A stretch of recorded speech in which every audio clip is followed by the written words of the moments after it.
Hi, my name is Zach Osbrack, founder and director of the Einstein Montessori School.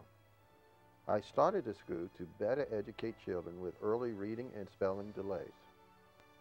I know firsthand the embarrassment and frustration that a traditional educational system can cause.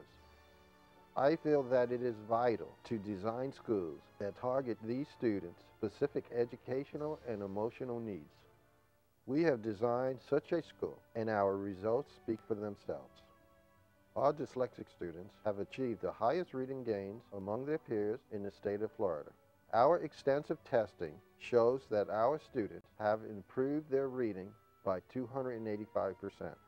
For that reason and others, Einstein Montessori School staff and friends feel that it is vital to share our instructional model with you so you can reproduce these gains in your school. Traditionally, public school systems label the dyslexic child as learning disabled, but they do not provide the very specific and daily instruction that is needed to improve reading, writing, and spelling skills. Extensive research clearly shows that children with poor reading skills continue to fall farther and farther behind if nothing is done to help them. Each year, the gap gets wider, making it harder for children with dyslexia to catch up.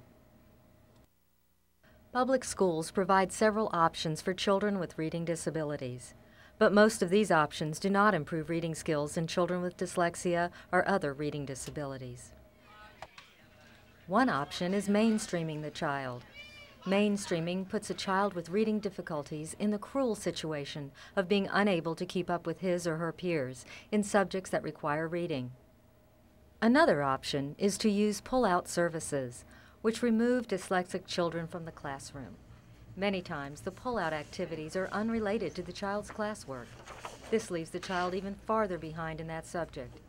Children also feel embarrassed over being removed from the classroom in front of their peers.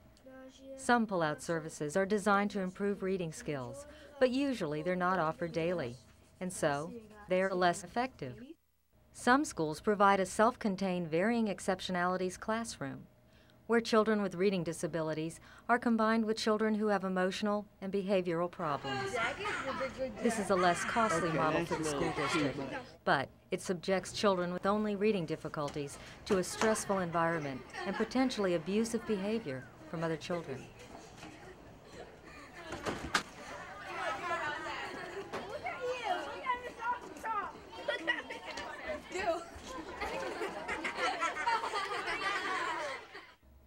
Varying exceptionalities teachers may be certified in emotional disturbance, learning disabilities, physical impairments, or mental handicaps. Hey, we're trying to get this done, okay? Just one more minute and I'll get back to you. So just turn around and go back to your books. Often, however, they're not equipped to teach reading to dyslexic children.